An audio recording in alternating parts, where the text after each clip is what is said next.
Hey guys, welcome back to my channel. So today I have come up with another video which I think is very important for you all because majority of students are doing these questions in a wrong manner and they think कि हाँ यार it's everything is okay and we should have got 2 marks and why did we get 2 marks? So to cover that particular mistake, to make sure that other students don't do the same mistake, I have come up with this particular video. It's gonna be a very short video, and I don't think you will have to invest a lot of time watching this video. So make sure you are watching it till the end. Now, when it comes to the mistakes, first of all, let's discuss what are the common mistakes and what are the common areas where you can actually go wrong in the risk questions. Okay. First of all is not relating to the case. Now, majority of students, what they do, they write a very general response, what they have studied in their exam kit, study text, but they never related to the case that is actually mentioned in the question. So make sure relating it to the case is extremely important criteria to get the marks. Generic answer. As I mentioned, that writing a generic answer will not fetch you any sort of marks. For example, if you just write, that management should discuss, auditor should discuss with the management. Now, what needs to be discussed? Why it needs to be discussed? You cannot write a general answer at all. Writing incomplete answers. Now, what they will do, they will identify and now they will think that examiner will give you 1 mark for the identification. No, you need to complete that answer. You need to mention the impact on financial statements. You need to complete that left column in order to fetch your marks. Do not write any incomplete answer and expect 2 out of 2 for each point. Mentioning business risk instead of audit risk. Now, I don't know why, but majority of you are actually confused between the audit risk and the business risk. So make sure whenever you are attempting that particular question, you are very clear about these two difference of, difference. What is the difference between business risk and the audit risk? Lack of understanding of marking schemes. Now, I have seen this particular scenario. I have seen examiners report where they have stated that students do not have the idea of the marking scheme. So let me tell you, today we will be discussing each and every thing and how to avoid this issue in each and every scenario. Now, the source of these screenshots, because I did not want to give any sort of general statement in my video, any sort of vague statement or any sort of thing that is actually not possible to achieve. I have picked up every screenshot of this particular video from examiner's report. Now let's understand the marking scheme. The examiner has clearly stated the marking scheme, how you will end up getting 2 marks for each point. First of all, you will be getting half marks for the identification, half marks for the explanation of the auditors that you have identified, and 1 marks for the response. Now, I will be telling you how to gain these each marks, okay, because gaining each and every half marks becomes very important when it comes to the audit paper. Now let's start. We have 3 marks category: identification, explanation, and audit response. Let's go on for one by one. Let's understand how will we get the marks of the identification. Ma'am, what do we need to understand in this? We know that exam scenario will quote certain amount of risk. We need to identify and copy paste it to our question. Right. So where are you going wrong then? Now, let's say a student has written a significant customer is experiencing financial difficulties. Now, this is pitfall. Okay, this is something that you are going wrong, and maybe unintentionally you also may be doing this in your answers. So what you do, you end your sentence that you just copy paste it from the question and you just mention that significant customer is facing difficulties. Guys, this is not an audit risk. You need to complete that. You need to read the whole scenario. You need to read the whole paragraph in order to understand that there was one more thing, that no allowance was there for receivables. Okay. So student, in case if you have actually copy pasted this first line, you will not get half marks for identification. But if you write both the facts together, then only you will get half marks. So do you actually understand that in order to gain even half marks for the identification, you need to read the whole para, you need to make it an audit risk, do not just copy paste. Okay. Now, ma'am, I have, learned to understand how to identify the risk.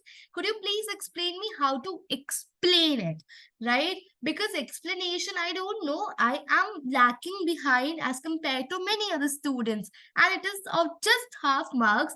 How I should avoid long paras and write a, one or two sentence in order to get that half marks. Now, you need to make sure you are writing three things, either of the three things. First of all, what is the impact on financial statements? Has it impacted any account balance? Has it impacted any P&L balance sheet? Has it led to the overstatement? Has it led to the understatement? And in case none of, you cannot write any of the thing, there may be an inherent control or the detection risk. Now, there is a very, lot of confusion regarding misstated. I have evaluated a lot of answer sheets and I have ended up concluding that writing a misstatement is something you guys are doing it very often. Guys, please make sure you are not writing word misstated again and again, and there is a reason as to why you are writing. Just because you are confused as to what I should write between under and over, you are writing misstated. So, examiner has clearly mentioned in its report that no credit would be awarded if candidates refer it to a misstated. Ma'am, will we not given, we will not be given any marks even we are not able to identify that it is understated or overstated. See, there may be few areas that you are not able to identify. For example, if I talk about this particular situation, it actually, I was able to identify an assertion and I was able to conclude it that it was understated balance. Okay. So writing understated will fetch you marks. If you write it misstated, you will not get marks. Okay.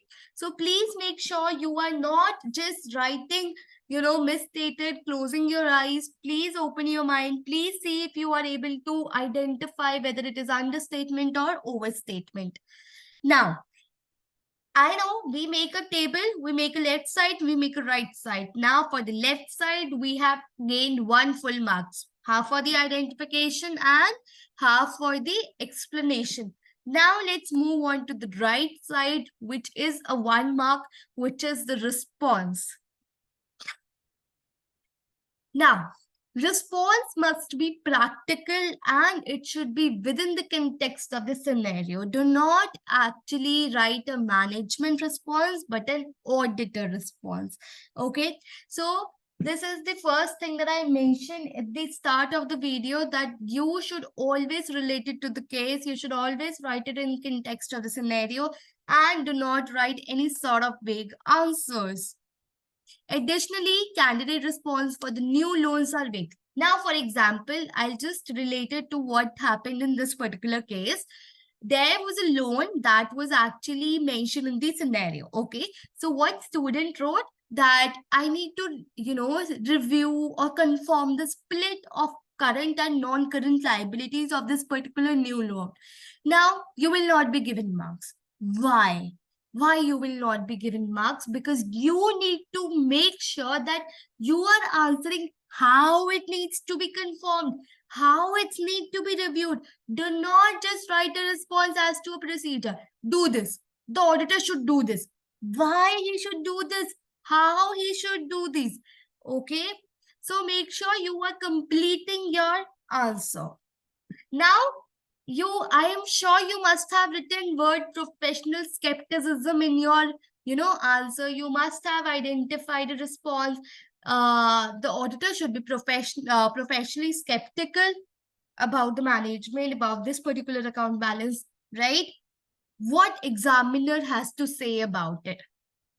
See, examiner clearly stated that the student writing increased professional skepticism will not be given a full 1 mark.